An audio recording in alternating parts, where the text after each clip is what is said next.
Dahn Rozario, everyone. What's up, bro? How are you, man? A very funny man who's getting funnier and funnier each time I see him on stage. Oh, that's good. Do you feel that? Do you feel yourself getting better? Because I Yeah. saw you a couple of years ago, Yeah. and Oh, way shit. different. Yeah. Way funnier. This is a lot of gigs. A lot of gigs. And your crowd work is getting really fucking good. And Yeah. I'm envious because I don't do a lot of crowd work. Uh, I sort of straight shoot. yeah. Um, It's because when I started in 2018. When I started comedy, Andrew Schultz was like blowing up.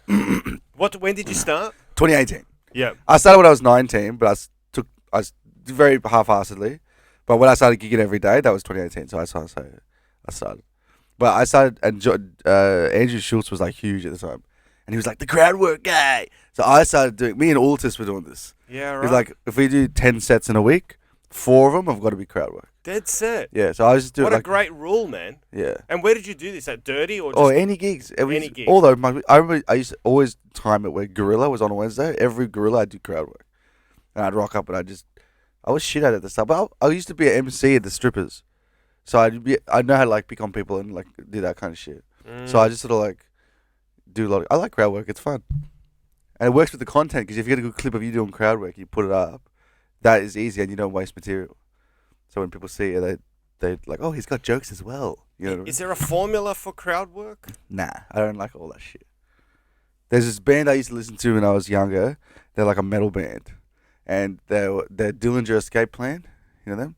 And they used to have this thing where they used to have the best like mosh pits and shit.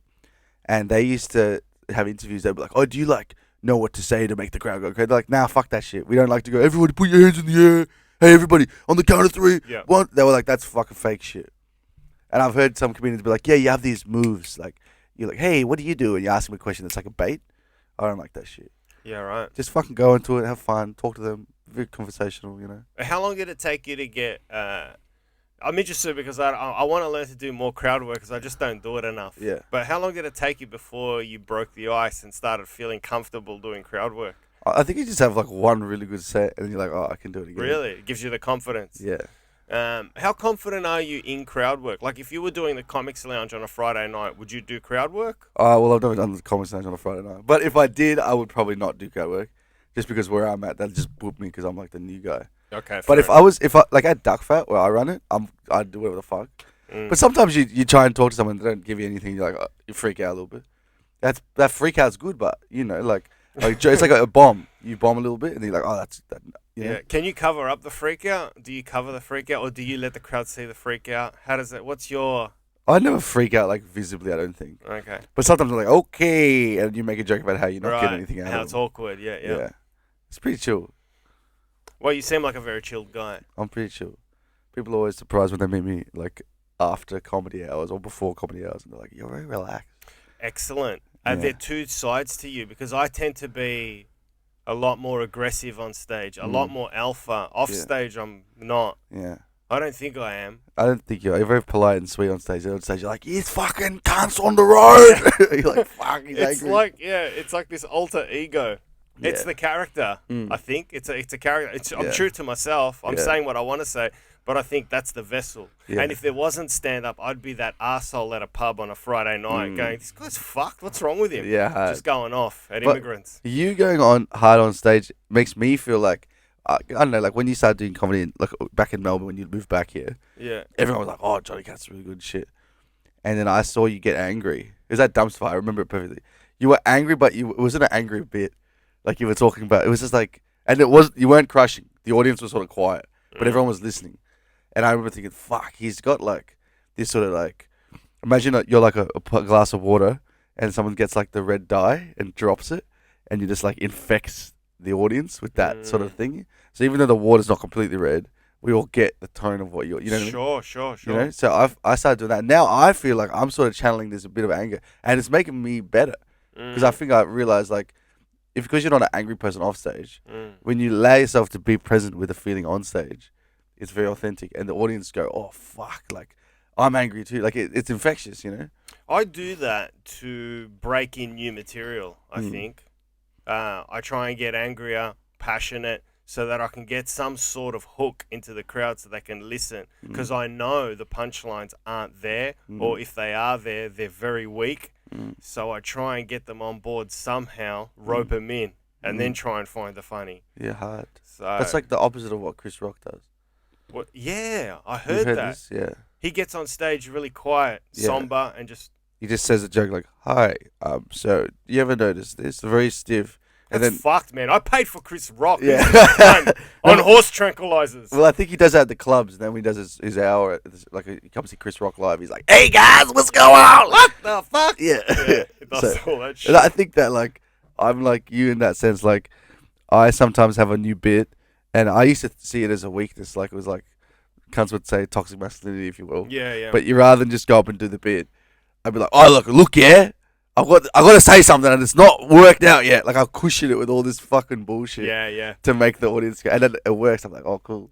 How would you, just going back to Chris Rock, I have to ask, I know you've probably been asked a million times, how would you have handled the slap if that was you and it was the Logies? If it was me, And I would have said some shit after he slapped me. would you have gone, fuck this, I'm roasting you now? I would have roasted, but I think that wouldn't have been a good situation. 'Cause I think it's helped Chris Rock.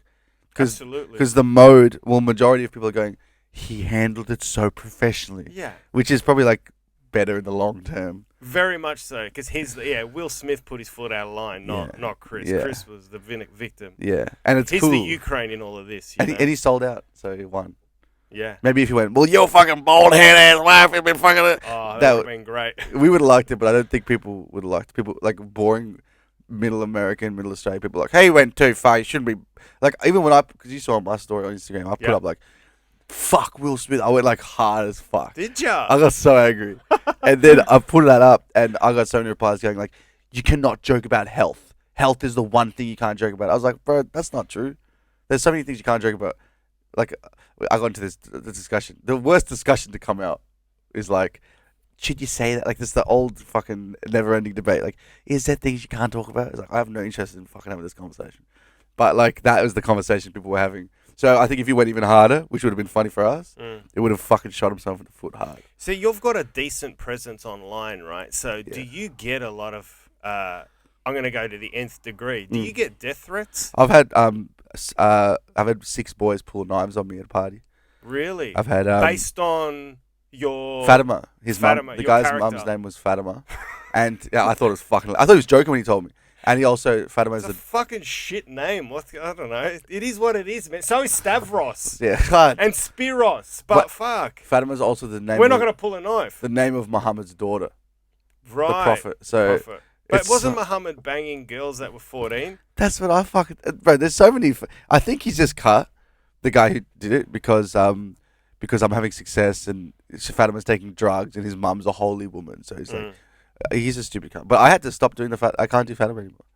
Because I got threatened. Bro, it was terrifying. You really stopped it? I think about it. When was the last time I posted about Fatima? I could put my hair and be like, oh my God, but I can't write the name. Right. Yeah. And then all the threats stopped. It was just one group of boys who did this to me.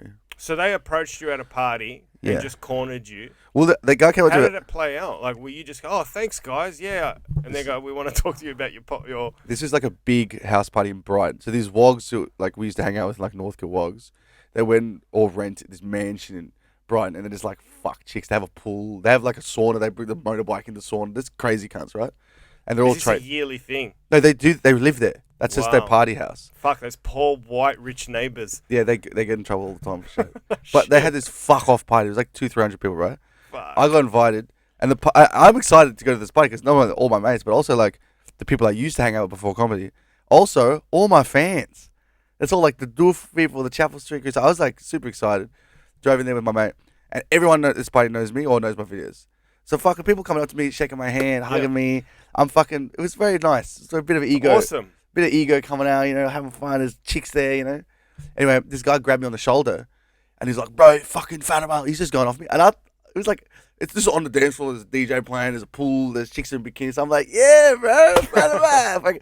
And he had a bum bag. He grabbed my bum bag. He's like, "We need to have a chat." And I was like, "Yeah." In my head, I'm like, "Yeah, bro, we'll have a chat." Like, man, we'll fucking chat later. Awesome. In my head, I'm like, I don't want to talk to this weird cunt. Yeah. And he's like, "No, we're gonna have a chat right now." And he was pulling my bag. And I was like, hey, like, nah, man. Look, I'll call you during the week. And he's like, don't fucking talk shit, cunt. And he's looking me dead in the eyes. And people, it was on the dance floor, so people like sort of looking over like, what the fuck? And he starts grabbing me and pulling me. And is when someone is like, when someone has strength and they actually pull you, you realize how much of a pussy you are. Because I'm like, Most comedians are pussies. All our rage is an act. It's all an act. Yeah, we're very. I mean, Jim Jeffries got punched and he bolted. 100%. We're kids, man. We're kids at heart. This cunt pulled me. He was like pulling me and grabbing me, and I was like, nah, man. So I was like trying to get his hands off. In my brain, I was like, push him. And I was like, I was too scared to push him. So I was just like trying to get his hands off. And then other people turned around. They were like, hey, man, like, what's going on? And he was like, I'm going to fucking break your fucking leg. And then everyone jumped in and pulled us apart. And then someone came to me, he's like, his mum's name's Fatima. And I was like, what? And then the boys around the party came and like, we're so sorry. He's our mate. And we said, if he does anything to you for the rest of the night, like, we'll fucking kick him out and we'll sort. Don't worry. Everyone was like, don't worry, it's all good. And I was like laughing about it. And then later on, like, I'm like talking to like 5 people, like telling them the story. And like, it was like a funny thing. And the party went on late. And then like, maybe like 1 p.m., everyone was fucking gacked. People were like, it was just chaos. And I bumped into someone, I turned around, it was him. And I was like, oh shit, I took a step back. There was a guy I haven't seen at this party. And there was like 6 like very out of place, like sort of like Muslim kind of vibes, boys, like Adidas, like fuck it. They circled me and I'm looking around. It was like they were waiting for my mates not to be around. And they grabbed my wrist and just twisted it. And one of them was like holding something. He was like, he said, I will fucking pump you in the side of the leg if you fucking make one more video. And they're like, pull your phone out and delete all your videos. And I was like, I'm not doing that. Like, I'm not deleting my videos. I can't. That's how I make money, bro. And he was like, well, where was it? Wasn't Adem there to have your back? Adem was not there. And I invited the cunt. He didn't come. So those 6 people, that was enough for you to go, all right, I'll pull it. That was. I bolted. I ran. And everyone, like the next day, I spoke to all my friends who were at the party. And they were like, bro, like, this cunt's been to jail and shit. Like, okay, we'll help you if you can, but we've tried and talk to him. Yeah. And I'm like, talk to him. They call me back, like, yeah, no, you're going to delete that. So I just had to stop. And I put up a fight. I went on my podcast. I was like, fuck these cunts. Full like ranted about how stupid it is, the situation I'm in. Like, I went into bitch mode, like, I'm an independent artist and I'm being silenced. All this shit. Yeah. In the end, I'm like, I think of it like a business move. Like, my health and safety is more important than using the name Fatima. Yeah. So I just changed the name. I don't even say the name. I just, like, there's still a girl who does this. Yeah. And everyone knows the name's Fatima, but I can't say it. He's a fucking idiot. But you know what the interesting thing is, and I've never been down this train because I'm ethnic and most of my family are religious growing up, like Catholic, Christian, whatever the fuck. But fuck religion, it's dumb. It's fucking real dumb. It's so hacky to talk about religion in a bad way because it's been done to death. Yeah. But fuck it, it's stupid. Yeah. You're going to kill someone because he's making fun of the guy whose number 1 rule is don't kill. I don't get it, bro. I don't get it. It's stupid. Did you come from a religious background? Rose is a very Catholic Christian. I don't know if it's Catholic. Is it, what was it? Hindu? Anglo-Indian. Anglo-Indian. We're Catholic or Christian. I forget one of the two. I don't know the same. Same shit. It's Jesus, right? But one of them's like, I don't know, they're different somehow. Okay. But we went to church every Sunday. Yeah. And then in year 10, I think it was like, I saw some movie and it was talking about how religious. I was like, your religion is dumb, fuck. And then like I went to Catholic school and it was just like, oh, I fucking hate religion. And I told my mum, I'm not Catholic anymore. I don't want to go to church. And she was like, all right. How'd she take it? She was upset because her grandma died and she was religious. So she goes because of her mum. Yeah. But I personally don't give a fuck.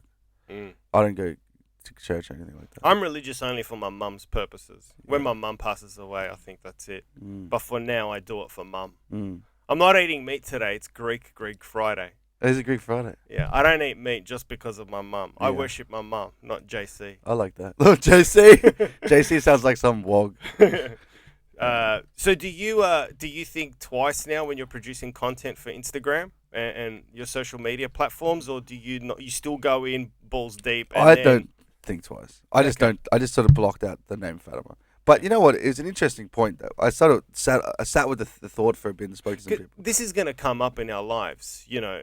Like I've done sketches. We were talking before about how I was on radio. I've done sketches where I've received phone calls and phone calls from randoms. Yeah. Well, one guy was apparently he was Italian crew. There was a guy that was gunned down at the front of his house, and I did a sketch where I was outside his house, and it was Mario Condello. I think he got shot in front of Brighton while I was on radio, and I did this sketch.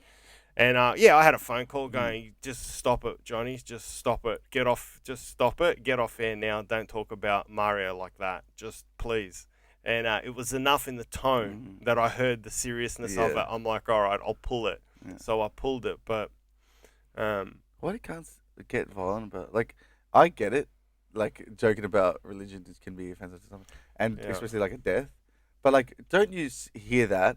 And as a rational person, or they're not rational people, I guess. Well, that's it. They're Yeah. not rational. I would be like, I want to talk to someone who's going to talk to them Yeah. because I don't even want to have a confrontation about this thing. It's like that's making like if it's sensitive to you, like someone died, and that means so much to you. This situation needs to be addressed with sensitivity. That's how I'd approach it. Like if my mum died and then I saw some comedian like, yeah, fuck Dan's dead mum or some shit like this, I wouldn't be like, I'm gonna fight you. I'd be like, bro, what are you doing? Like, why do you think that's okay? Like, let's talk about this. That's how I'd approach it, and that's a way more emotionally in tune way to do it, right? Yeah, absolutely. Yeah. They just can't, like you said, they're irrational people. So you don't you don't subscribe to any religion, but you go to these bush doofs, and that, in a sense, is a religion. Not really, not for me. No? I just like the party and the. Do you get fucked up when you go there? Yes, I did it for a long time, and for the majority of my life on Earth from now on.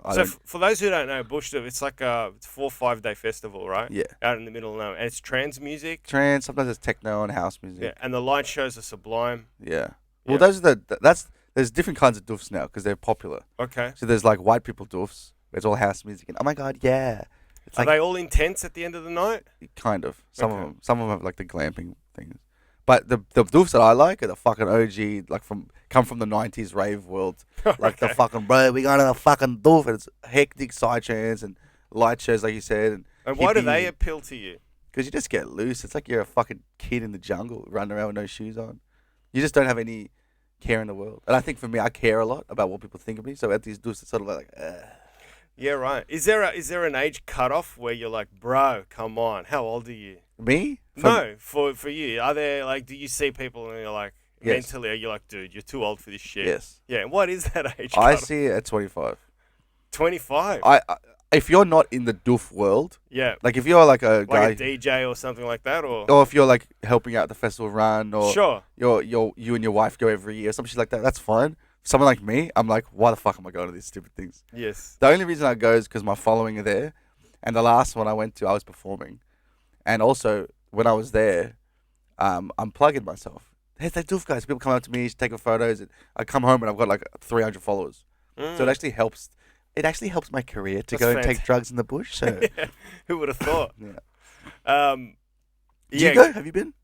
No, I used to go, Yeah. but 25, that's it. Yeah.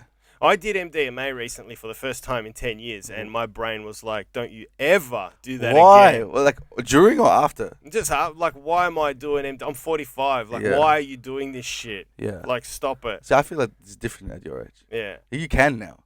I can't. You've seen some shit though. No, it just doesn't work. MDMA does not work. That journey, that orbit that I'm in does not work for my age. Really? I'm too old. What was your experience like when you took it? It was like a mirror up in my face going, what are you doing, bro? This is ridiculous. Were you with friends Yeah. and shit, or were you by yourself? Just with a bird. Oh, you. And I was like, nah, this is fucked. Did you fuck on MD? Yeah. So that would have been lovely. That was all right, but I can't do anything other than Charlie and mushrooms. That seems to be the, I don't know, old man's drug. Do you smoke bud? No, I eat it.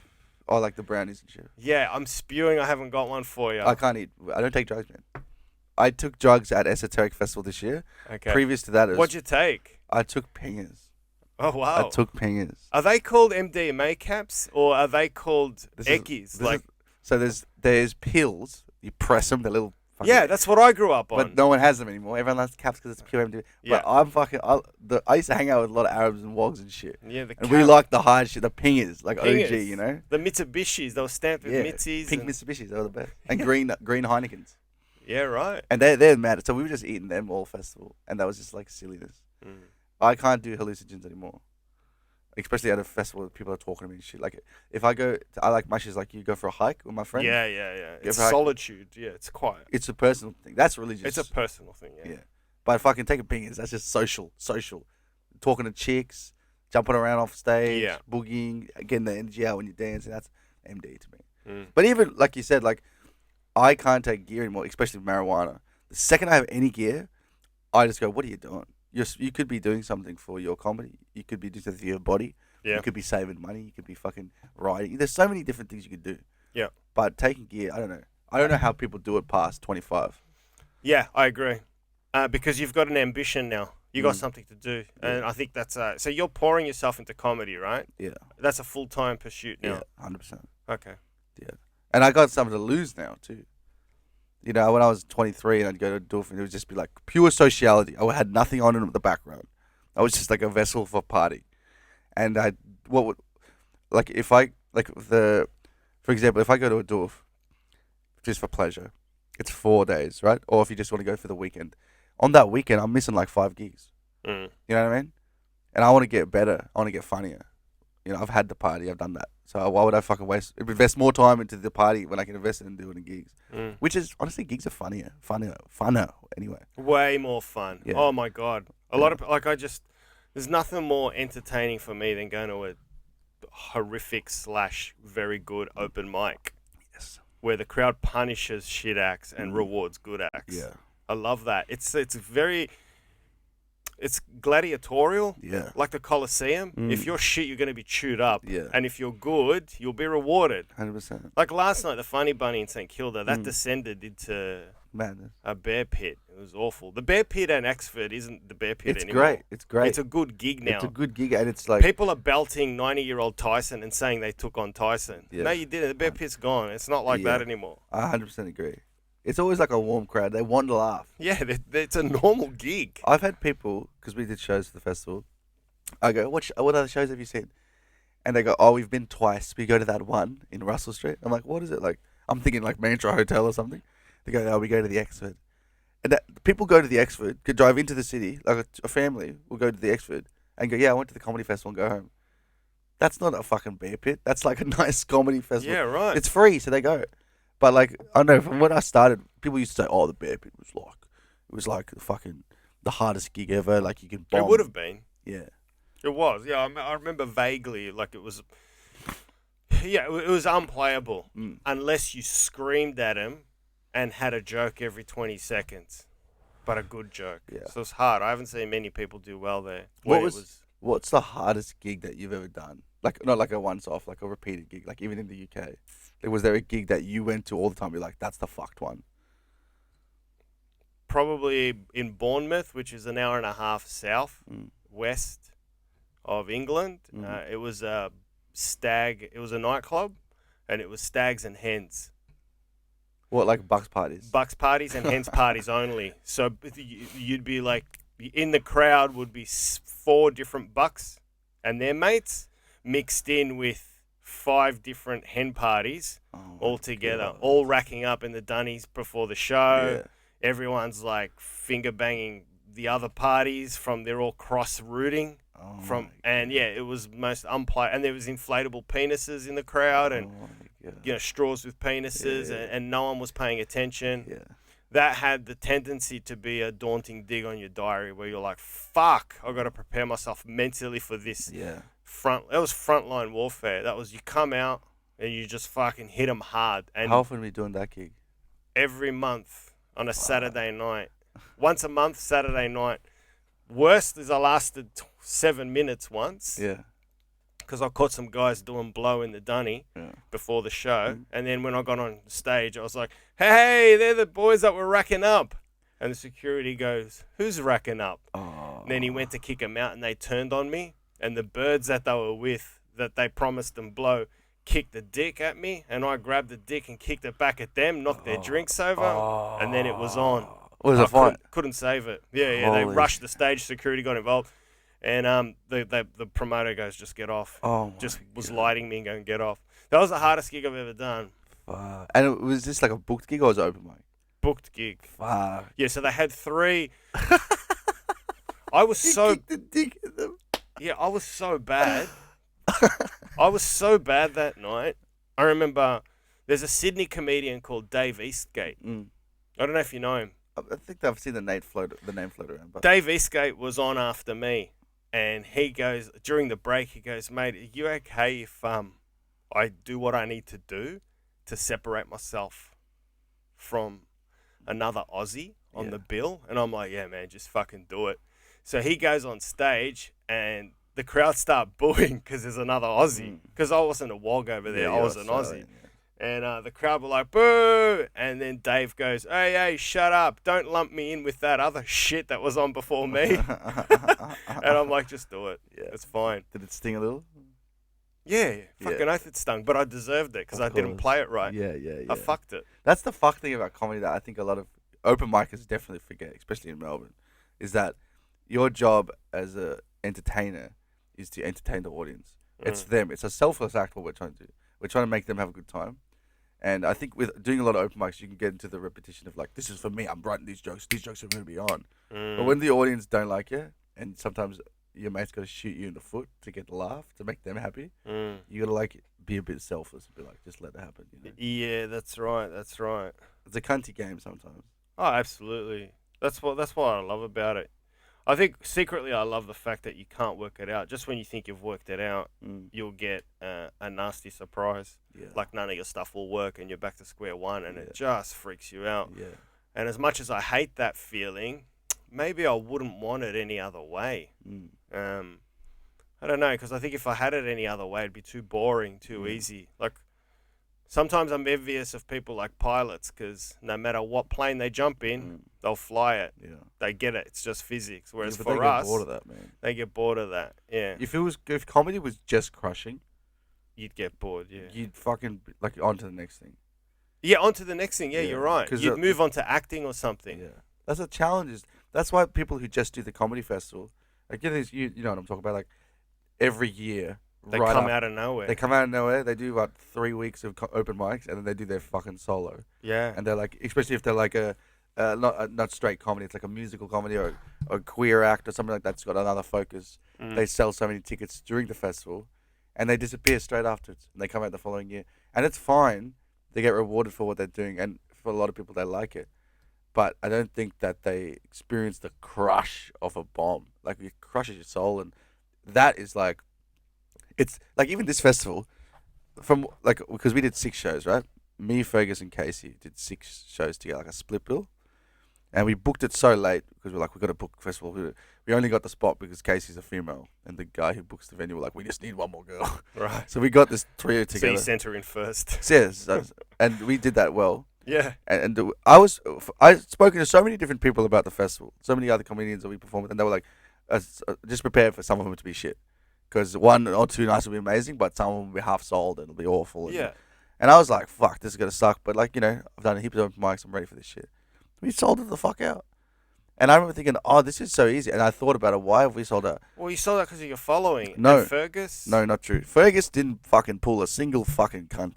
Really? Every night. Hey, who's here for me? Maybe 4 or 5 sometimes. 15 for me. Who's here for Casey? Casey brought some friends and family. Oh, who's here for Fergus? What's your capacity? Like 40? 50, okay. 56. 50. I thought you would have sold out because of your following. Nah, I purposely, this is going to sound cunty, I purposely didn't want to use my following for this.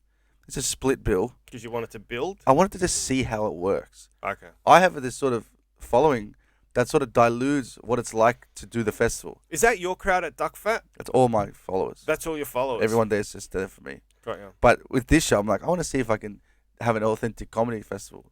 Sure. And we were selling out. And I can respect that. The reason why it worked is because the name. Almost TikTok famous. Okay. So people who go on TikTok all day, who go to the festival, they go, oh, I want to go to TikTok.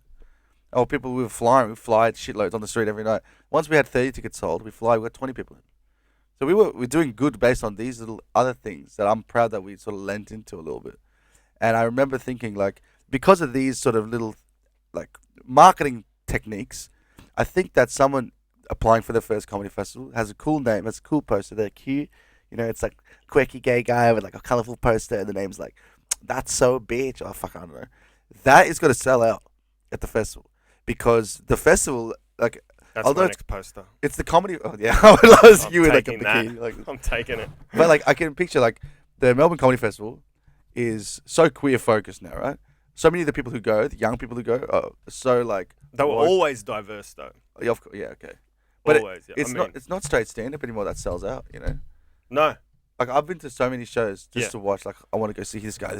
Watch all these internationals or all these interstate comedians just because I've never seen them.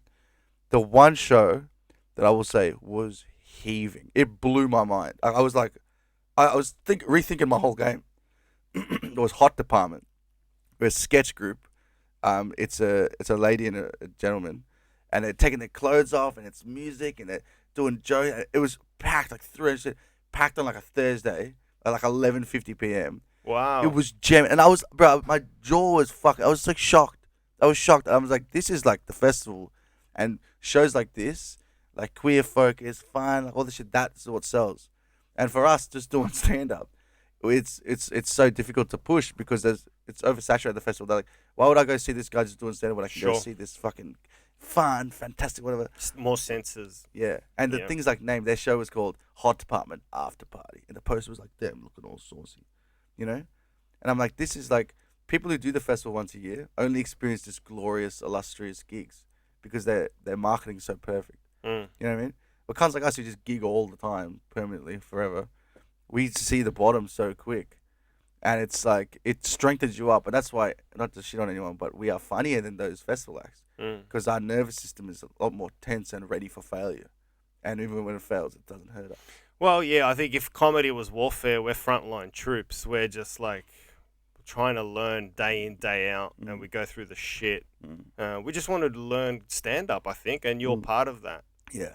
You know, And you're always a student, right? Like, I always, yeah. so always will be as well. I think. Yeah. I think it's scary if you ever think that you've got it, that you've nailed it. But I guess Chappelle's nailed it. But He said so. He said that thing recently, like 2 years ago. There was some like new comedian talk. I forget who it was, but it was like a lady, and she was talking about how it was like to go out with Chappelle, and they went out together. They did a gig at the Cellar or something. They went out. They were drinking. It was like 3 a.m. They were getting fucked up, and Chappelle turns to the other two and goes, "Hey, do you want to go do a spot?" And she's like, "What? No, we're drunk. Like, we're hanging out. Why do you want to go do a spot?" And Chappelle was like, "Well, if we don't do a spot, how are we going to get better?" And she was like, "Here I am talking. Let's hang out. This is the best comic in the world, and he wants to get better." And it was like a wake up call for her. Like, "Oh, you're always getting better, you know." It was just at 3 a.m. It was like late. Like Fuck. gigs were over, and he was like, "Let's go do a spot somewhere." And they were like, oh, "Fuck, that's why he's the king, I guess." Yeah, I didn't know Oscar ran rooms in at 3 a.m. in New York. Yeah. He probably would You though. get a message from Chappelle. Do you have the passcode for Yeah. the door? Who's your favorite comic? That's a wild gig. Me, Yeah. favorite comic. At the moment, it'd have to be Louis C.K. Yeah, he's the gun. Yeah, His last one was good, huh? Yeah, very good. Everything he did aside, I'm just talking about the artist. I just think it's philosophy as well as social commentary as well as great stand up. Yeah.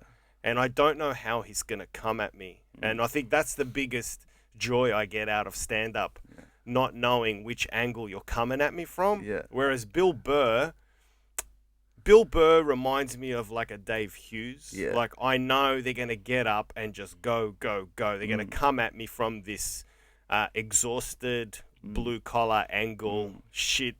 Bum. I can see him coming a mile off. Yeah. Whereas Louis tailors it. Yeah. And I think Dave Chappelle is a wonderful successor to the late Richard Pryor. Yeah, Hundy. For sure. Because it's feelings. Yeah. He's throwing out feelings for you. And that's my favourite stand-up. Hundy, And same. that's what I want to be. Yeah. I want to be autobiographical, but sort of reveal myself who I am. That's You why I 100% do struggle. that. You That's do why I that so struggle well. bringing family to shows. Oh, really? Yeah, man, because you got to understand, my mum is a wonderful, innocent Greek lady, and I don't want her to expose her to my world of mushrooms. And, even though she would never understand, like I haven't touched alcohol in 4 weeks because of a mushroom trip that said stay off really.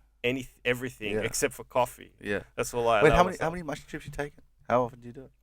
About twice a year, 3 Yeah. times the Oh, most. That's right. That's that bit you have. Yeah. I genuinely try and stick to it because I think it loses its sharpness. Yeah. If you hit it too hard. It's like anything. Yeah. It's like bombing. If you bomb too much, you start to bomb really well, because you sort of go, you don't give a fuck anymore. When you crush, like, you know what? I've been doing all these really good gigs. I've been getting a lot of good spots, and I've been blessed. This guy who works at the festival sort of picked up on me, and he's been giving me like good gigs that are really like a lot of people and like a couple hundred people each night and all this kind of stuff. And I've noticed just in me, going from just slaughtering in front of these easy gigs, going back to the open mics is very hard. And I feel so much pressure, and I bomb horribly, Wow. and I suck, and I go, fuck, I'll do my good shit, and I bomb with that. And then the next cunt, some Joe shit, the ragman, new guy will pop up and just do new and destroy. And I'll be like, fuck. What do you put it down to? I think it's because you forget, it's like anything. Once you go there, it's really hard to return, you know? And good gigs will always come and go, but you always should be doing like epoxy gigs just to get into the rhythm of writing and stuff. And like, for me, like, you know, I'm a new comic, so like I don't really have a taste of the other world, the upper echelon. So what I do, straight away you're like, oh, is this it now? Is this something we want to do? And then you go back to the open mic. But like when you're doing open mics all the time, you get good at doing open mics, and you cry, and then you get put up in a good gig and you just destroy. You've realised now, surely, that when you do the Comics Lounge on a Friday, when you do Kings of Comedy on a Friday, when you do the Comedy Store in London on a Friday, you're going to crush because the doors have opened. They deem you ready. So you're not going to falter. Are you aware of that? Like, Kind of. It's just they know they prejudge you.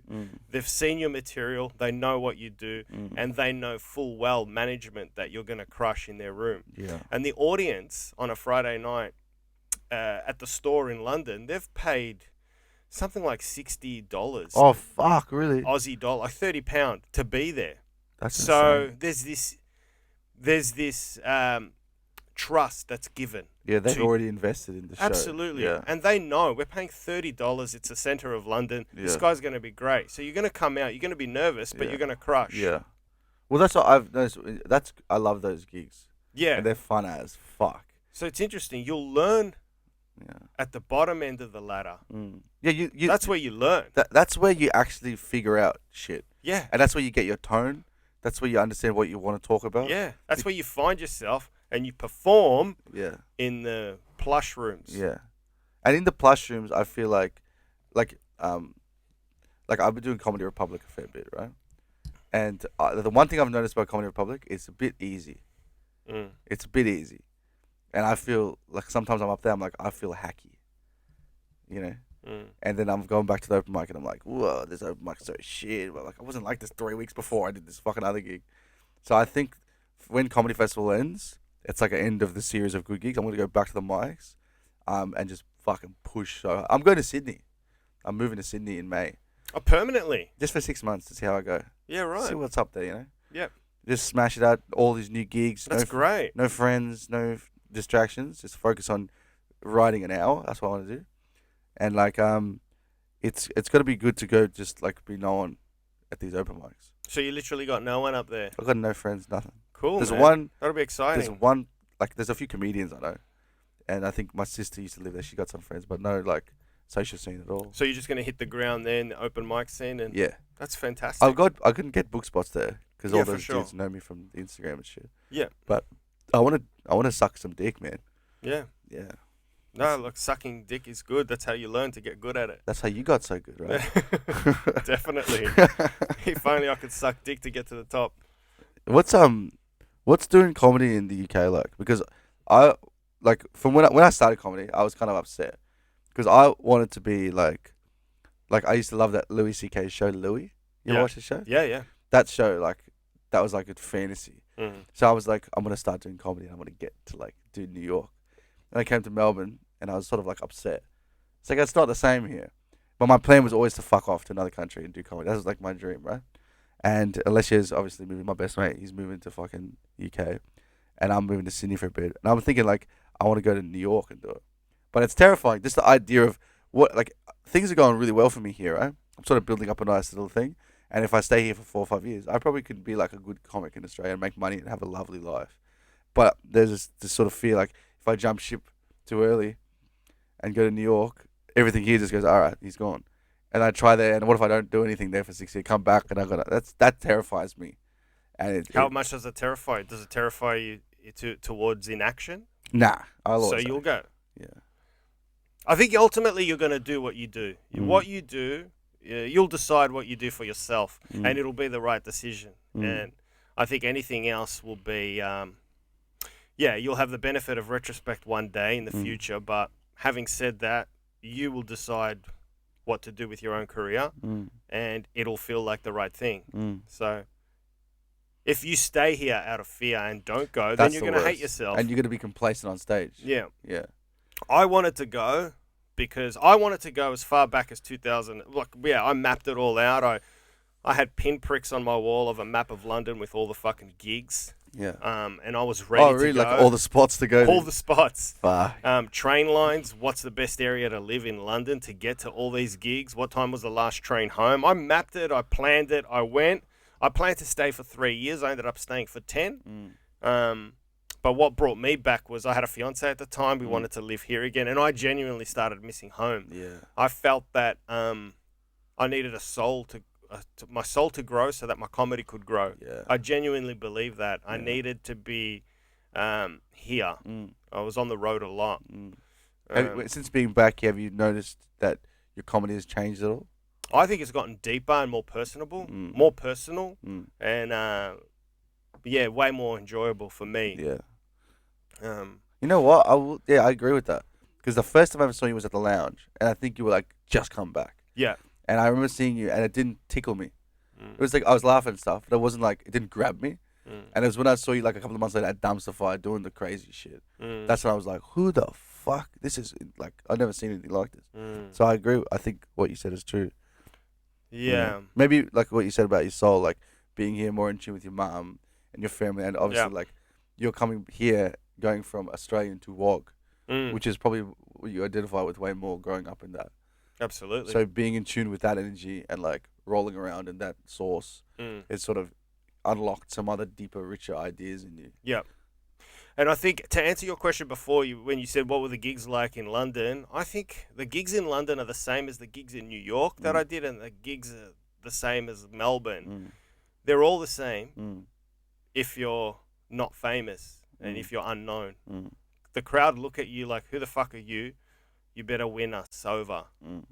Until you're famous, this is what Jamoan said to me. He goes, when you're famous, you've got 4 or 5 minutes of grace where they'll go with you. And then after that, it runs out. So in that 4 to 5 minutes, you better get them, grab them, and go. But if you're not famous, every gig is an audition. Yeah. So, there was a lot of times when I was in London that I'd think you'd think it was a gig in Melbourne. Yeah, really. It's no different. It's a diverse range of acts. There's Canadians, there's South Africans, there's Australians. It's great. Would you recommend London over New York? I would. Yeah, really? Yeah, well, because I went to New York and it was a class system. If you're not famous or if you're a nobody, you have to sign up at 4:30. Yeah. And do opens, and I struggled. It was just there was no path. It took me 3 months to break the comic strip on a Monday night, and I got seen, and then they passed me to come back and do one Monday night a month. Fuck. Yeah, like a paid 10. Yeah. So that was the first bit of progress. Well, what's paid like $10? No, it was like 40. Oh, that's 40 US. Yeah. So once a month you get $40. Yeah. Fucking big time. Yeah, and then I came back and there was a comedian called Brendan Burns. I know Brendan Burns. Yeah, man. And he said, dude, go to England. Yeah. Just go with 20 minutes of good shit. And I went and I did an audition for 10, passed, and then they rang me up and said, come and do a different 10 to the same promoter. So I did a different 10 and they said, yeah, you're in. That's 20. I was getting paid work. And I'm like, this is a no-brainer. Yeah. And England is Britain is such a small piece of land. There's 60 million people. So there's millions of gigs. Well, my agent alone had 110. Yeah. And that was just my agent who I didn't have to ask for gigs. So he just give you gigs. Like, hey, come here, come here, come here, come here. That's your night. Yeah, that was my agent. Like 110 gigs across the UK. And then I was allowed to find my own gigs and book my own stuff. Yeah. So, yeah, you can be a well-paid, unknown comedian, which is what I was, which is what I was telling Alessio, another great comic, which is what attracted him so much. Because I think he strikes me as someone that just wants to put his head down and work. NDP. So that's where if you want to just get good at stand-up, and just do stand-up. You know, I went through 5 years of radio and I came out the other side kind of bitter because I wasn't promoted and I was stuck on nights and I wanted to leave night radio so I can go and do gigs, and that fizzled out. They never promoted me, so I left, and that's where I was like, where can I go to just fucking do gigs? Yeah. And that's where London came calling, you know? London calling. Well, yeah, literally. So I think that's... But I don't know. I can't get involved in your career, but I think you should see what happens here. Yeah. Because... I got to stay for a couple of years. Yeah, no one's taking away your gigs. It's different if you got a job on radio and you couldn't gig at night anymore. Then I'd be saying, don't give up your stand-up. But fuck, man. I mean, if you're gigging at night, why not just build your... present, and you're not, you know, your stand-up's not suffering. You're gigging every night. Yeah. So why not? Yeah, go to Sydney. Yeah. The thing is, I'm in this weird opportunity, like, where I'm not famous, but I have the ability to sell tickets. Yeah. So that sort of grey area sort of takes the pressure off. Whereas to someone Alessio, he's my best mate, and I think is better at stand-up than me, but doesn't have that ability to sell tickets. So because I can sell tickets, I have sort of a responsibility to use that platform to make money here, you know. And my end game is to be able to come to Australia, do like 4 festivals, like Melbourne Comedy Festival, Adelaide, Perth, and then Sydney, and then fuck off somewhere else for the rest of the year. Do gigs all fucking day and night, and come back every year. I make my money in that monthly. That's my plan, you know. But it's like such a fucking grey area, you know. Like no one has this path that anyone else has. So you can't, like, if I was employed, like I went to uni and did marketing, everyone in my family wanted me to be like a marketing, whatever. Well, you've marketed yourself expertly. Yeah, fucking it. But your parents wouldn't understand that probably. My mum gets it. My mum gets it. That's great. But like in my family, like you get a job, and then you speak to you have like a mentor, and the mentor's like, well, you do this and you do this, and then after 3 years you should do this, and he's applied for this. That's like my sister. She's got a good job. And she tells me, she goes, oh, I've got this friend who's a runner and he's teaching me how to run. Like, you've got people who, like, sort of influence you, very specific things. And I look at that and I'm like, I can talk to comedians about shit, but it doesn't matter because since we're all different on stage and the way we act and socialize is different, just based on that alone, the way we traject into our careers is going to be vastly different. So advice is always just more like, here's my perspective. You know, this is how I write. Don't do it because you're probably different, but... take what you can out of that, you know what I mean? It's a weird industry, but we all are symbiotic, you know what I mean? Like, even though me and you have very different people with different lives and different stand-up styles, like, what I take from you is very unique to what I am. And what you take from me is very unique to what you are. You know what I mean? And same with Lesher. Like, look at, me and Lesher have been best friends for 10 years, right? He's my best mate. I talk to him every fucking day. He'd call me while I was on this podcast. Could you fucking find more 2 opposite cunts? We're physically and mentally and emotionally the complete opposite. You know what I mean? But we're best mates. I think that says a lot about comedians. If you're funny and you make someone laugh, doesn't matter what fucking values you have, your social skills, your 100%. I like this cunt and he likes me because we make each other laugh. Yeah. And that sums up all comedians, you know? Doesn't matter if you're fucking, like me, Alessio always makes fun of me. But it's like, when we were fucking young, to now, I've always been the cunt who comes up to me and goes, oh, bro, fuck this chick. Like, oh, you know, and he's never been that cunt. And I'm sure that he's been fucking cunty, like, fuck this motherfucker, you know? Like, I would hate that cunt in my life, but we're still mates because it's funny. And, you know, and the same with Lesher. I used to be the party king, going out every fucking week, all the doofs. Do you want to come? He would never come. He's like, fuck that shit. Just like, why would you be friends with somebody who doesn't want to do the same things you want to do? It's because we're funny. Stand up. That's the common ground, man. The common ground. Absolutely. We make each other laugh. Man, I got to go. Yeah, bro, fine. 3 o'clock. I promised I'd be out of here. Yeah, spot on. Thank you so much for coming in, man. I appreciate it, brother. I love you. Thanks for having me.